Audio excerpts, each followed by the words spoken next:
اعوذ باللہ من الشیطان الرجیم بسم اللہ الرحمن الرحیم۔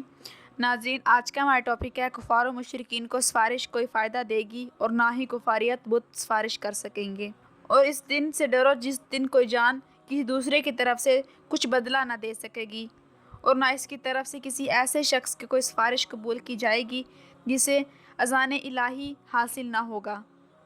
اور نہ ہی اس کی طرف سے جان چھڑانے کے لیے کوئی معاوضہ قبول کیا جائے گا، اور نہ امر الہی کے خلاف ان کی امداد کی جا سکے گی۔ اور اس دن سے ڈرو جب کوئی جان کسی دوسری جان کی جگہ کوئی بدلہ نہ دے سکے گی اور نہ اس کی طرف سے اپنے آپ کو چھڑانے کے لیے کوئی معاوضہ قبول کیا جائے گا، اور نہ اس کو اذان الہی کے بغیر کوئی سفارش ہی فائدہ پہنچا سکے گی، اور نہ امر الہی کے خلاف انہیں کوئی مدد دی جا سکے گی۔ اے ایمان والو، جو کچھ تمہیں بتا کیا ہے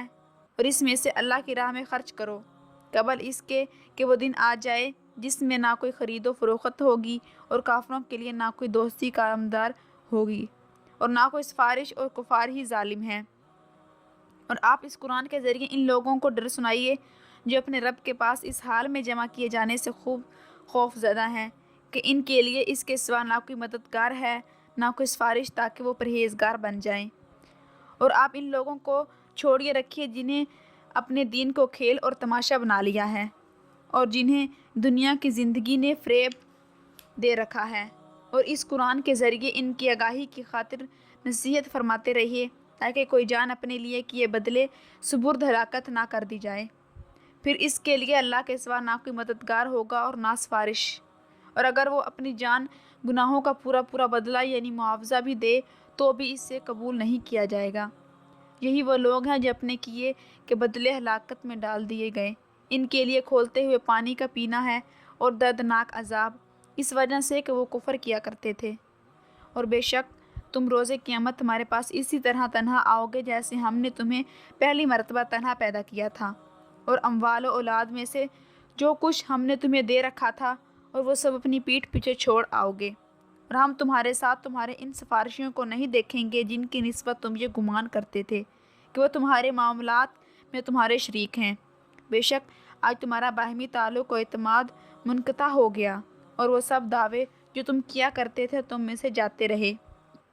اور صرف اس کہی ہوئی بات کے انجام کے منتظر ہیں جس دن اس بات کا انجام سامنے آ جائے گا۔ وہ لوگ جو اس سے قبل اسے بھلا چکے تھے کہیں گے بے شک ہمارے رب کے رسول حق بات لے کر آئے تھے،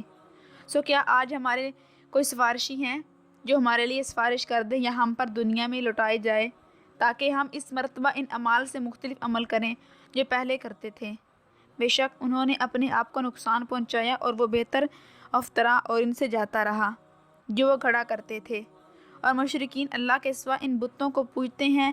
جو نہ انہیں نقصان پہنچاتے ہیں اور نہ ہی نفع دیتے ہیں، اور اپنی باطل پوجا کے عوض کہتے ہیں کہ یہ بت اللہ کے حضور ہمارے سفارشی ہیں۔ فرما دیجئے کہ تم اللہ کو اس صفات اسلام کے من گھڑت معارضہ سے آگاہ کرتے رہو جس کے باوجود وہ نہ آسمان میں جانتا ہے اور نہ زمین میں، یعنی اس کی بارگاہ میں کسی بت کا سفارش کرنا اس کے علم میں نہیں ہے۔ اس کی ذات پاک ہے اور وہ سب چیزوں سے بلند و بالا ہے جنہیں یہ اس کام شریک گردانتے ہیں۔ سو آج نہ کوئی سفارش ماری کرنے والا ہے اور ان کے خود ساختہ شریکوں میں سے ان کے لیے سفارش نہیں ہوگی، اور وہ بالآخر اپنے شریکوں کے ہی منکر ہو جائیں گے۔ کیا میں اس اللہ کو چھوڑ کر ایسے معبود بنا لوں کہ اگر خدائے رحمان مجھے کوئی تکلیف پہنچانا چاہے تو نہ مجھے اس کی سفارش کچھ نفع پہنچا سکے گی اور نہ وہ مجھے چھڑا سکیں؟ کیا انہوں نے اللہ کے اذن کے خلاف بتوں کو سفارش بنا رکھا ہے؟ فرما دیجئے اگر وہ کسی چیز کے مالک بھی نہ ہوں اور ذی عقل بھی نہ ہوں، اور آپ کو ان کے قریب آنے والی آفتوں کے دن سے ڈرائیں جب ضبط غم سے کلیجے منہ کو آ جائیں گے، ظالموں کے لیے نہ کوئی مہربان دوست ہوگا اور نہ ہی کوئی سفارش جس کی بات مانی جائے گی۔